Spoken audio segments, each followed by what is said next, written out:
I'm Travis Downey, this is Adam Rosenberg, and this is another edition of Northwest Florida Daily News' Prep Football Blitz. Get you guys set for Friday night. And I guess before we look ahead to this week's slate of games, Adam, looking back to last week, what kind of stood out, maybe some top performances that you saw last week? Well, I was at Navarre and Escambia, and obviously Navarre just blew Escambia out of the water, 51-7. They overcame some mistakes, actually. They probably could have beat them worse, if not for a couple turnovers, but they looked great. Crestview, big win over Mosley. That was pretty shocking. I picked Mosley. I certainly didn't expect Crestview to blow them out like that. I thought Crestview definitely had a chance to win that game, but I thought it would be a lot closer. Yeah, I was really impressed with Navarre. I thought they could beat Escambia. I think we both picked that game. I think we both went with Navarre, but the margin of victory, just really surprising. That Navarre offense is really coming into its own, and I think we'd be remiss, Niceville, big win over Fort Walton Beach, one of the bigger rivalries in the area, and Niceville, nip and tuck game early, but some big plays in the passing game, and Niceville, which had struggled in the passing game in recent weeks earlier in the season, looked really good. So really impressed with those two guys, those two teams. Looking ahead to this week, we'll start with Rocky Bayou. They're coming off a bye. How do you like their game? They're going to be hosting Graceville. How do you like that one? This was kind of it was a close call because both teams have been struggling. Graceville's coming off a 72-0 loss to Jefferson County. And you think, oh, that's bad, but Rocky Bayou lost 62-0 to Jefferson County earlier in the year. I think, going with the home team, Rocky Bayou, like you said, coming off the bye, I think they're better than they've played. By no means are they a world beater, but I think they've got the talent to come away with this win. And this is kind of a rare situation where it's a game that they can win, and maybe they should win almost. You look at the one loss or a game better.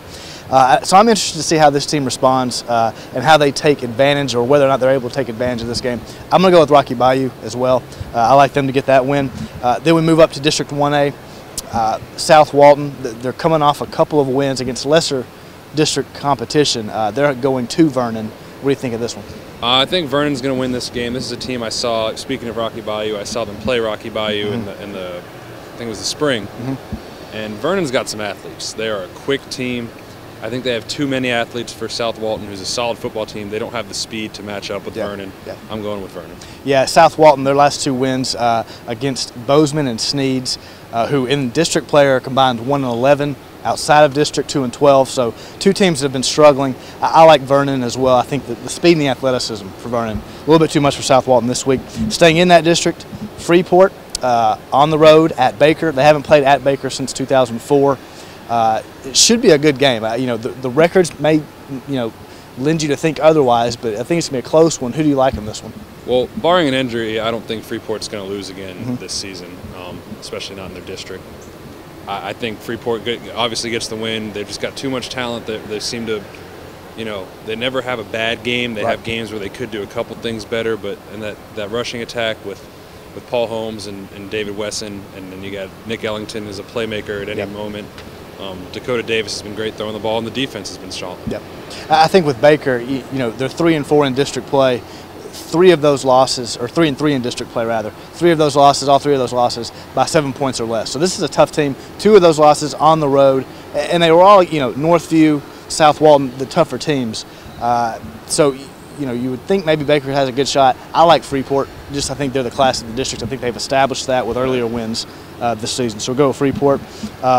Moving on, Walton at Wakulla. I'm going to go Walton. I think, coming off that loss to Catholic, we've talked about this in the past, a team that's going to be angry. Right. I think Walton, with that offense, I think they'll get the win. How do you see it? Well, Wakulla's a 4A team that's, they're 4-3. You'd think of that, look at that on paper, and you think they should beat a smaller school, but I think Walton has too much talent, like I've said all year. And next we have a game just right down the road from us, Bay at Choctawhatchee. Choctaw, they're following that same path as they did a year ago under Greg Thomas. You lose those first 2, get into district play, and fight for that runner-up spot, and that's what they're doing right now. I like Choctaw on this one. We've talked about in the past with Jesse Adams, the way he's played. That defense, they've struggled against the run at times, which that kind of worries me against Bay, but I'm going to go with Choctaw on this one. Yeah, I'm going with Choctaw too. They're kind of going with the formula of your beloved Auburn Tigers are using, just score more points than everyone. Defense is kind of optional, but that doesn't matter if you can score points, over 40 points a game, and that's what they've been doing. You know, we had a story in the paper about how Jesse Adams is so comfortable with all his receivers now. And in high school football, when you have that many options to go to, it makes a huge difference. I think Choctaw gets the win. Now we kind of talk about some teams with some tough luck. Fort Walton Beach, 1-6 on the year now. No playoffs for Fort Walton Beach. First time you could say that in a while with that program. They're going to be hosting Alma Bryant from Alabama. So it's a 2-win team in Bryant. How do you like this matchup? Well, Fort Walton Beach is too good to go 1-7. You know, I'm not saying they're not going to lose the rest of the year or anything like that, but they're too good to go 1-7. They're going against a team that struggled, like you said. One thing that could be a factor, I don't know much about Bryant and what they like to do with the football, but DeAndres Mount out for the year with a broken bone in his leg. I think that could hinder them on defense, but I think playing at home, Fort Walton Beach gets the win. Yeah, I think it's going to hinder them without Mount. And you wonder, they've got a lot of questionables, as Mike Owen said earlier this week. So you wonder who all is going to be available Friday night. I like Fort Walton Beach. I just think, you know, as much tough luck as they've had this year, they're bound for a good break or two. And I think Alma Bryant, it's a team that Mike Owen said is better than the record would indicate, but I still think Fort Walton Beach can get that one. Right. Niceville, coming off that big win over Fort Walton Beach, they're traveling. They're going to Auburn High School, a team that just wrapped up its 3rd straight regional title. I'm going to go with Auburn. In speaking with John Hicks, he said this team has the most talent that a Niceville team has played since Dwyer. We all know how the Dwyer game went. Right. And if it was Niceville from a year ago, I may be more inclined to go with them. They've improved tremendously as the season's gone on. I think Hicks is pleased with that. But traveling all the way to Auburn, playing a team with a big defensive front 7, as Auburn has, I'm going to go with Auburn. And I'm right with you. You know, you can't underestimate how hard it is to travel that far and play a football game. And you got such a talented team that's 8-1 in a very tough district in Alabama. Defensively, they don't give up a lot of points. And Niceville at times has struggled offensively. I think this could be a game where you see Niceville held to, you know, maybe a couple touchdowns and that's it. Yeah. Sticking in District 2 4A teams, Leon visiting Crestview. I'm going to go with Crestview. I really like how they've come on here as of late. They've won 3 straight, and they're doing it with a really hard-nosed running game, which Crestview's kind of prided itself on in years past. How do you like this one? Crestview. I've picked against Crestview the last couple of weeks. I've paid for it. I'm tired of them making me look bad, so I'm picking the Bulldogs. Like you said, they just went straight ahead. I mean, they might have been announcing what plays they're about to run last week, and they still got away with it. Right. Jerry Seiler running the ball, that big offensive line, Alan Caldwell blocking on the perimeter. They're the team. They're turning into the team that we all thought they would be before the season. Yeah. Just one of the bigger and more physical teams in the area, and I think they're going to get the win. Not to get ahead of ourselves, but it could be a pretty good game next week with them in Niceville. Could be. Definitely. Could be.